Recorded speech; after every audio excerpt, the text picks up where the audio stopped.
Olá, tudo bem? Vamos lá, gravação de mais uma aula, de mais um problema do nosso projeto de 100 vídeos até o Enem.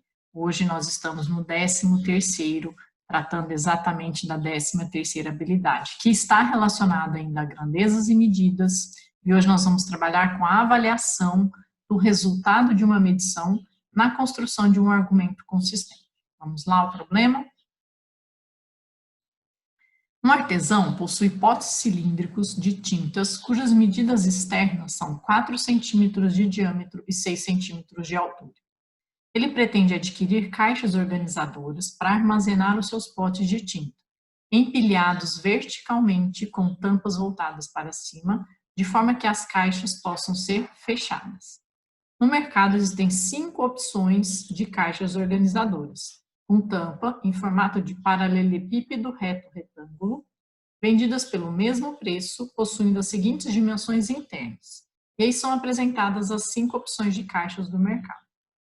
Qual desses modelos o artesão deve adquirir para conseguir armazenar o maior número de potes por caixa? Bem, vamos lá. Primeiro, a informação do nosso pote. Nosso pote é cilíndrico, apresenta um diâmetro de 4 centímetros na base, então esta dimensão é 4, e altura de 6. Os potes vão ser empilhados dentro de uma caixa, eles devem ficar todos na vertical, os potes empilhados verticalmente, e a caixa precisa poder ser fechada. Todas as caixas têm tampas e elas podem ser fechadas, ou seja, os nossos potes têm que caber exatamente dentro dessas caixas.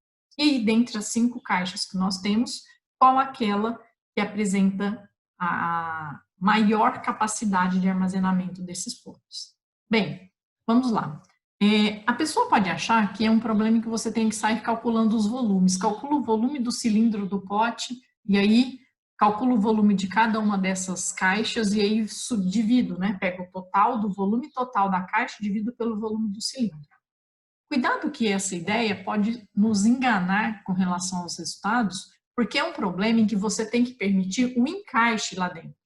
Aí quando você faz essa divisão simplesmente numérica, pode ser que a sua divisão numérica dê 1,5 e você queira aproximar esse resultado para 2 e não é possível, porque se a resposta não der um valor exato, não significa que você vai poder aproximar, porque não tem como você colocar um cilindro a mais lá dentro, porque não vai caber, né, se ele só cabe aquele volume.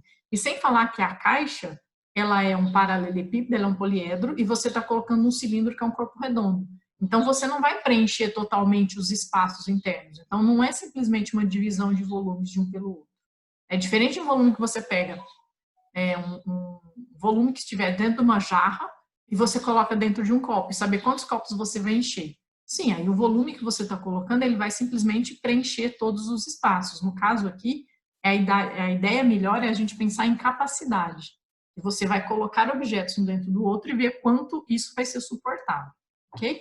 Bom, uma ideia interessante de pensar nisso aqui é, peguemos o primeiro exemplo aqui, ó, modelo 1. O que acontece nessa primeira caixa? Você tem 8 de comprimento, 8 de largura e 40 de altura. Então, essa caixa, ela é um paralelepípedo em que a base é um quadrado, porque ela tem 8 por 8 na base, e a altura é de 40. Nessa base 8 por 8, se a gente fizer uma visão, vamos só supor uma primeira análise aqui. Imagine que essa seja a base da sua caixa, que tem 8 por 8. O seu cilindro, ele tem diâmetro de 4. Ele é inscritível numa caixinha que fosse 4 por 4. Então, se a gente fizer uma divisão aqui, imaginar, ó, muito grosseiramente, né, dividindo no meio essa caixa, a base dela, aqui eu tenho um quadradinho 4 por 4 e aqui seria possível inscrever exatamente um cilindro daquele.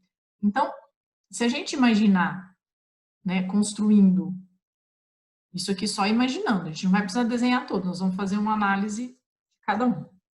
E essa base dá para dividi-lo internamente, eu encaixaria perfeitamente de forma tangente ali 4 cilindros nessa base, tá? Porque eu conseguiria colocar 2 no comprimento e 2 na largura, 4 numa base. Só que aí nós temos que analisar na altura, né? Porque a minha caixa tem 40 centímetros de altura. E cada cilindro que eu coloco, ele tem 6. Então, eu vou colocar 6, uma camada de 4 cilindros. Aí, se eu colocar uma segunda camada de mais 4 cilindros, eu já vou estar numa altura de 12 centímetros, 6 da primeira camada e 6 da segunda. E aí dá para a gente analisar quantas camadas vão ser possíveis. Lembrando que a primeira camada ali, no caso, eu coloquei 4 cilindros, 4 potes daquele. Então, como eu tenho alturas de 6 em 6 são os múltiplos do 6. Até essa altura de 40, eu consigo colocar 6 camadas. Porque 6 camadas de 6 centímetros, 6 vezes 6 dão 36 centímetros de altura. Se eu tentar colocar 7 camadas, já vai dar errado. Porque na sétima camada eu vou avançar para 42 centímetros e aí a tampa da caixa não vai fechar. Então eu posso colocar 6 camadas de potes. Cada camada eu tenho 4 potes. Então vou dar um total de 24 potes nesse primeiro modelo de caixa. E vai sobrar um espaço lá em cima, tá? Porque com 6 camadas vão dar 36 centímetros de altura e sobram 4 centímetros, mas não dá para colocar mais uma caixa na posição vertical nas condições tampando a caixa como o problema está colocando. Então percebe que não é um problema de você só dividir volume por volume. Você tem que imaginar um objeto cabendo dentro do outro. E aí quais as condições para que isso aconteça? Então para resolver, vou colocar aqui, fazer um esquemazinho rápido. Fiz essa análise do primeiro. E aí, a mesma análise a gente vai fazer para todos os itens, para daí tomar a decisão de qual é que vai me fornecer o maior número de potes por caixa. Ok? Bom, vamos pensar assim, ó, na base, como a gente fez ali a análise, analisando a base, né? A base é composta aqui pelo comprimento e pela largura das caixas. Na base da caixa 1, a gente conseguiu colocar 4 cilindros, e aí, em relação à altura da caixa, quantas camadas a gente pode fazer?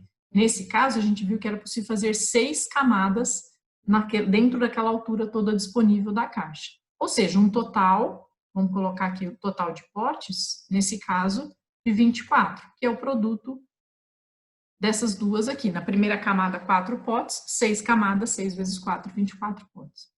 A segunda caixa, vamos analisar o que é possível fazer na base. Ela tem 8 por 24.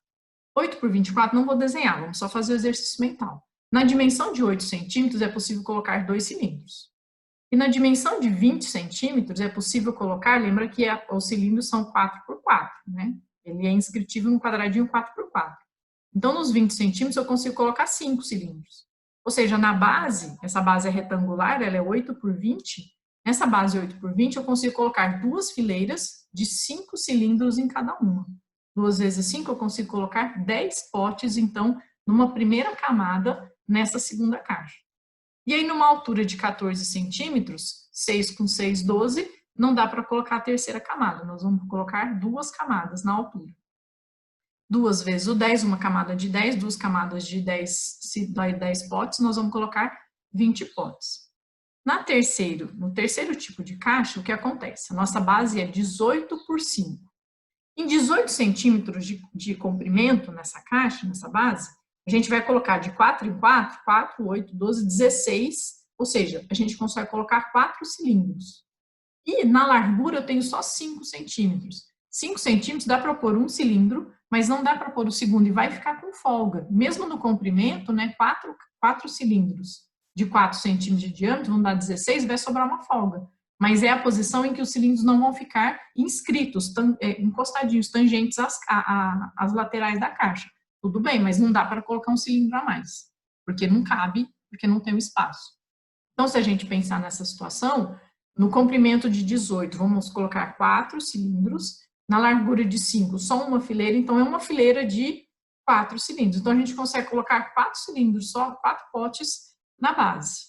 E na altura, como a gente tem 35 centímetros de altura, cada um é 6, 6 aqui dariam 5 potes, né? 6 vezes 5 dá 30. Quase, né? Se fosse 36, dava mais uma camada, mas não dá. Então, aqui só dão 5 camadas de 4 potes em cada uma delas. 5 vezes 4, a gente vai colocar 20 potes também, no máximo, nessa caixa. Mesma análise. Para a quarta situação, no comprimento de 20, como cada cilindro tem 4 centímetros, então 20 dividido por 4 dão 5. Na outra dimensão, que são 12 centímetros, 12 dividido por 4 dão 3. Então, eu vou conseguir colocar 5 fileiras de 3 potes numa camada embaixo. 5 vezes 3, eu vou colocar 15 potes embaixo. Numa única camada, eu consigo colocar 15 potes. E aí ele tem exatamente 12 centímetros de altura, que dão 2 camadas. 2 camadas de 15 potes vão dar 30 potes no total. E na quinta situação, nós temos 24 centímetros de comprimento, 24 dividido por 4, vão dar 6 potes numa dimensão. Dividido na outra dimensão, 8 centímetros, dá para fazer 2 filas, então vão dar 2 filas de 6 potes. 2 vezes 6, eu coloco 12 potes na primeira camada dessa quinta caixa. E aí, como eu tenho uma altura de 14, eu consigo colocar 2 camadas, mas vai sobrar ainda uma folga. Tudo bem, não cabe mais potes inteiros ali. Então, são 2 camadas de 12 potes em cada uma, vão dar 24 potes. Como a pergunta era, qual era a caixa que ia ser possível colocar mais potes nela, a gente acha aqui que a maior quantidade vai ser na caixa 4, alternativa D para esse problema, certo? Atenção que aqui a gente estava avaliando o resultado de uma medição. Qual foi a medição? A medição era quantas vezes o pote cabe dentro da caixa. E a gente foi avaliar o resultado. A gente teve que calcular todos os itens aqui para avaliar, para tomar a decisão de acordo com o critério estabelecido, aonde caberiam mais potes. Tomada de decisão é de acordo com essa avaliação que você faz, certo? E o argumento consistente é fazer com que, de fato, os cilindros caibam lá dentro, né? Não é simplesmente você fazer uma divisão de volumes, porque nessa divisão de volumes você pode simplesmente se enganar. Às vezes aquele volume, numericamente, seria até possível se fosse colocando água dentro da caixa, mas não é colocando um líquido, você está colocando um objeto lá dentro, eu tenho que analisar em qual situação ele de fato cabe, é pertinente àquele raciocínio colocado, certo? Esse tipo de problema ele nem gosta muito de cobrar, então fiquem atentos que, apesar de nos dar a ideia de que tem que, né, no primeiro momento você lê e fala, tem que calcular o volume do cilindro, o volume das caixas. Não, nesse caso não é necessário o cálculo dos volumes. Nesse caso é simplesmente uma análise de quantas vezes um objeto vai caber dentro do outro. E aí sim avaliar todas as opções, certo? Um abraço. Bons estudos para vocês, espero estar ajudando vocês. Curte, compartilha a nossa página, acompanha a gente nas redes sociais, no YouTube, se inscreva no canal, ok? Para nos acompanhar a cada